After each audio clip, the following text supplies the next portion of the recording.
Kenapa lembaga pendidikan berbasis agama justru sering dijalankan seperti bisnis dan guru-gurunya tidak disejahterakan? Apakah termasuk bisnis yang haram atau tidak? Nah, kesalahan salah Maksudnya pesantren? pesantren, sekolah Islam biasanya lebih mahal daripada sekolah-sekolah yang negeri. umum, negeri segala macam. Oke.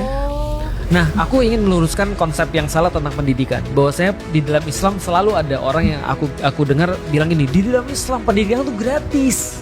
Pendidikan itu gratis. Iya tuh, benar. Kayak misalnya kita Iya. bikin escape, kita jual tiket.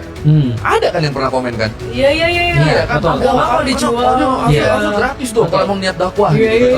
Nah, aku ingin meluruskan miskonsepsi adalah pendidikan di dalam Islam tidak pernah gratis. Tidak pernah gratis dan tidak pernah murah. Memang dari dulu. Iya, dari dulu. Jadi kita harus kasih tahu bahwasanya di dalam Islam pendidikan tidak pernah gratis dan tidak pernah murah. Jadi konsep bahwasanya pendidikan Islam itu gratis dan murah dihapusin dulu dari kepala orang. Tapi Asal mulanya dari mana dia ngerasa kayak gitu? nah, karena orang-orang yang salah mendakwahkan Islam. Seolah-olah Islam tuh murah dan Islam tuh gratis, gitu kan ya. Nah, tapi di dalam Islam ditentukan siapa yang nanggung biaya pendidikan itu. Itu problem negara. Nah, itu enak kan? Jadi pendidikan memang nggak bisa murah karena pendidikan harus punya kualitas. Contoh ya, Vietnam berkali-kali kau ceritain. Vietnam karena di atas kita kan. Itu karena apa modalnya? Karena gurunya sangat disejahterakan. Itu doang. Lu tahu nggak sih berapa dibayar mereka per bulan rata-rata? Aduh, angka pernah bisa ditonton di Learning by Googling Oke. episode Guru Dunia Pendidikan Vietnam. Berapa sih kira-kira? Lupa angka pastinya berapa. Yang jelas lebih gede dari kita. sejahtera dan kalau mereka mau makin mereka ke daerah ke perbatasan gajinya lebih gede daripada yang di kota. Tapi lu Kalau tau di kita nggak? kebalikannya. Lu tau nggak di kita berapa? 2 juta, 1 juta. Mending. Lo ngeliat ada yang 10.000 per bulan apa Iya. sih 300.000, 300.000 200.000 ada per bulan. Ada puluhan ribu doang. Iya, puluhan ribu juga ada. Nah, coba lu bayangin kalau ada guru kayak gitu, dia nggak ngajar, dia lebih baik beli polisilin. Kenapa? Asam lambungnya naik lah. Iya. Sekarang gini, Stres gimana dia. guru mau fokus mengembangkan kecerdasan anak-anaknya kalau perut mereka aja nggak tercukupi. Nah. Mereka harus nyari kerjaan lain malamnya.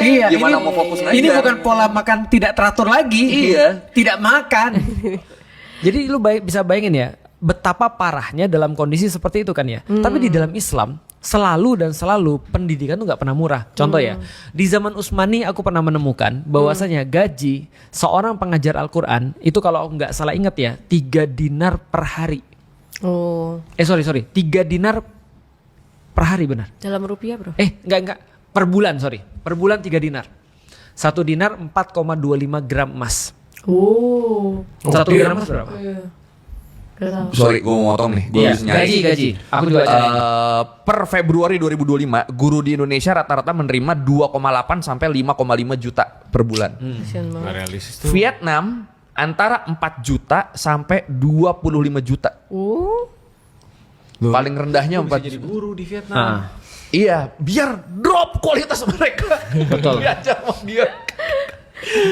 Iya. Nah, artinya kita bisa lihat bahwa guru dimuliakan banget di dalam Islam. Artinya dibayarnya mahal. Rasulullah tuh pernah nyontoin dengan bagaimana pendidikan tuh dibuat. Misalnya contoh, Rasulullah pernah dapat hadiah tabib gratis dari Mesir. Maka dia gunakan tabib ini untuk digunakan oleh orang-orang. Mahal kan ya untuk untuk kesehatan. Pendidikan, Rasul pernah dapat tawanan perang. Dan Rasul membebaskan tawanan perang dengan syarat ditukar dengan mengajar baca tulis bagi anak-anak Islam. Anak-anak orang muslim. Bayangin kalau ditebus harusnya dapat berapa banyak tuh.